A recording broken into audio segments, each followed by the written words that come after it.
आज के वीडियो में जानेंगे राइट टू एजुकेशन के बारे में, जिसकी शॉर्ट फॉर्म होती है आरटी। आरटी क्या होता है इस बारे में जानेंगे इस वीडियो में, तथा साथ ही इस आरटीआई फॉर्म की स्टार्टिंग डेट क्या है और इसके बाद इस फॉर्म को भरने के लिए एलिजिबिलिटी क्या है, क्या क्या मांग रखा है इसके अंदर, तथा साथ ही ये डॉक्यूमेंट क्या क्या डॉक्यूमेंट मांग रखे हैं, डॉक्यूमेंट क्या क्या डॉक्यूमेंट की रिक्वायरमेंट है। हमारे द्वारा दी गई जानकारी यदि आपको पसंद आती है तो वीडियो को लाइक करें, शेयर करें और यूट्यूब चैनल को सब्सक्राइब करें। आने वाली वीडियो की जानकारी के लिए बेल आइकन प्रेस करें। सबसे पहले बात करते हैं आरटीई की कि आरटीई होता क्या है। आरटीई राजस्थान सरकार द्वारा चलाई गई एक स्कीम है जिसके जरिए प्राइवेट स्कूल में फ्री में पढ़ाया जाता है। इसमें वो अप्लाई कर सकते हैं जिनकी वार्षिक आय 2,50,000 रुपये से कम है। यहाँ स्कीम लॉटरी के आधार पर निकाली जाती है। जिसका लॉटरी में नाम आया उसका एडमिशन हो जाता है। इसमें फर्स्ट क्लास के लिए आवेदन लेना होता है। इसमें स्कूल को किसी प्रकार का कोई भी शुल्क नहीं देना होता। अगर आरटीई के जरिए स्टूडेंट का एडमिशन होता है तो बच्चा 8th क्लास तक पढ़ सकता है। इसलिए ज़रूरी है कि जिनकी वार्षिक आय 2,50,000 रुपये से कम हो वो इस फॉर्म को ज़रूर अप्लाई करें। आगे बढ़ते हैं। अब बात करते हैं कि फॉर्म कब से स्टार्ट होंगे। ये फॉर्म 9 जुलाई 2020 को शुरू होने वाले हैं तथा लास्ट डेट है इसकी 24 जुलाई 2020 तक।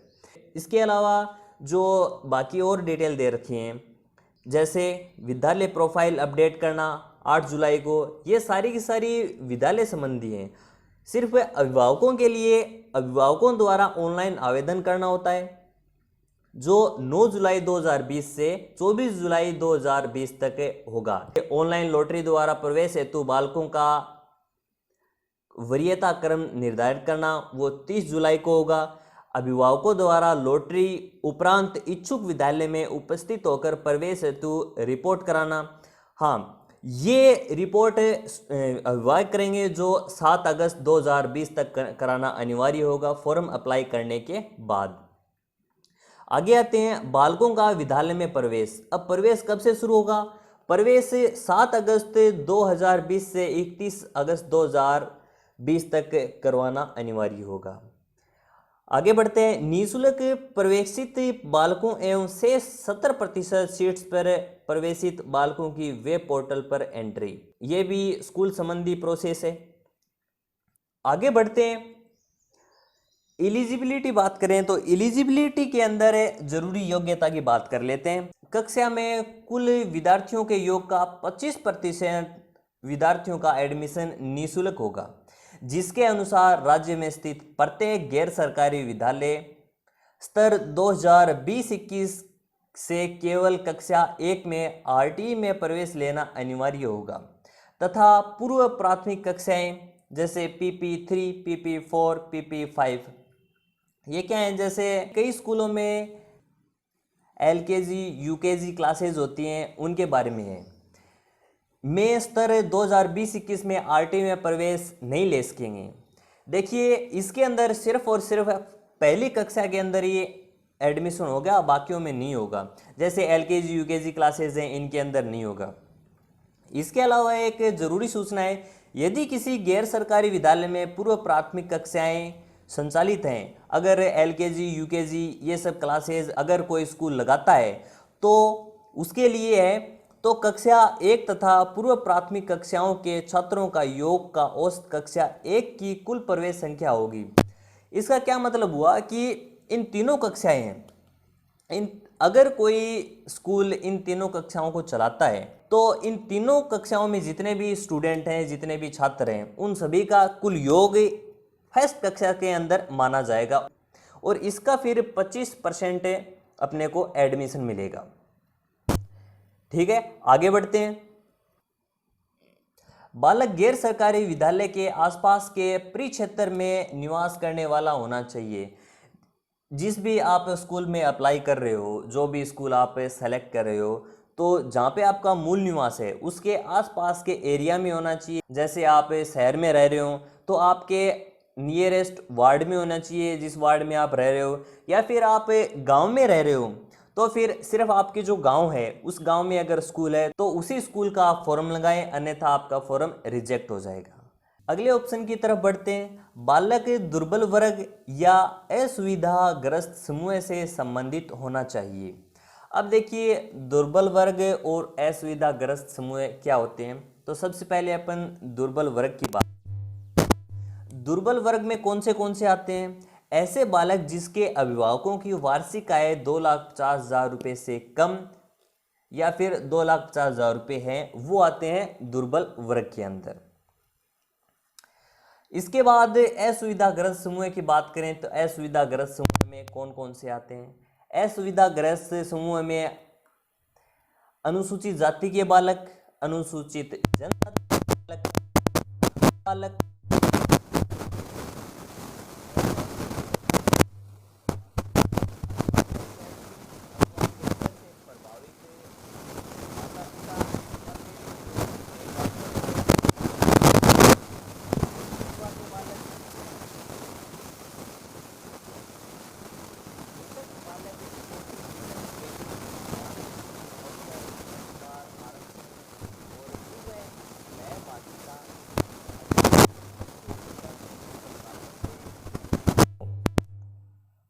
पिछड़ा वर्ग या विशेष पिछड़ा वर्ग के ऐसे बालक जिनमें अभिभावकों की वार्षिक आय 2.5 लाख रुपए से कम हो या फिर 2.5 लाख रुपए हो। ऐसे बालक जिसके अभिभावक का नाम राज्य सरकार के ग्रामीण विकास विभाग तथा शहरी विकास विभाग द्वारा तैयार की गई बीपीएल सूची में सम्मिलित हो, ये आते हैं असुविधाग्रस्त समूह के अंदर। प्रवेश आयु की बात करें तो 5 वर्ष या उससे अधिक परंतु 7 वर्ष से कम होना चाहिए जिसका आप एडमिशन करा रहे हो। इसके अलावा विद्यालय में प्रवेश हेतु बालक बालिका की न्यूनतम व अधिकतम आयु इस वर्ष के 31 मार्च 2020 को पूर्ण होनी चाहिए। 31 मार्च 2020 को 5 वर्ष कंप्लीट होना चाहिए या फिर 7 वर्ष से कम होने चाहिए, तभी वो फॉर्म इसके लिए एलिजिबल होगा, वो अप्लाई कर पाएगा। आगे बढ़ते हैं। Document requirement. डॉक्यूमेंट की बात करें तो आरटीई एडमिशन हेतु आवश्यक दस्तावेज में बालक बालिका का जन्म प्रमाण पत्र, ये जन्म प्रमाण पत्र होना आवश्यक है। अगर बालक या बालिका का जन्म प्रमाण पत्र नहीं है तो जिस हॉस्पिटल में बच्चे का जन्म हुआ है, हॉस्पिटल या फिर नर्स या फिर आंगनबाड़ी में या फिर किसी दाई द्वारा लिखित में होना चाहिए कि इस डेट को इनका जन्म हुआ है। इसके अलावा बालक बालिका का आधार कार्ड होना चाहिए, मूल निवास होना चाहिए, जाति प्रमाण पत्र होना चाहिए जिसमें मेंशन हो कि किस कैटेगरी में आते हैं, आधार कार्ड होना चाहिए, आधार कार्ड में माता पिता का आधार कार्ड होना चाहिए, मूल निवास जाति प्रमाण पत्र भी माता पिता का होना चाहिए तथा राशन कार्ड या बीपीएल कार्ड होना चाहिए। माता पिता विकलांग हो तो या फिर बालक या फिर बालिका विकलांग हो तो उसका सर्टिफिकेट होना चाहिए। इसके साथ बच्चे की 4 फोटो होनी चाहिए। इसके अलावा अगर कैंसर हो या फिर कोई और बीमारी हो, अगर उसमें उसका कोई सर्टिफिकेट हो, उसका कुछ लेटर हो तो वो भी इसके अंदर अपन मेंशन कर सकते हैं। तो ये था अपना डॉक्यूमेंट रिक्वायरमेंट और ये थी अपनी आरटीआई में सम्मिलित होने के लिए कुछ ज़रूरी सूचनाएं। आज की वीडियो में इतना ही। वीडियो को एंड तक देखने के लिए धन्यवाद। इस वीडियो के प्रति आपके कुछ सुझाव हैं तो नीचे कमेंट बॉक्स में कमेंट करें।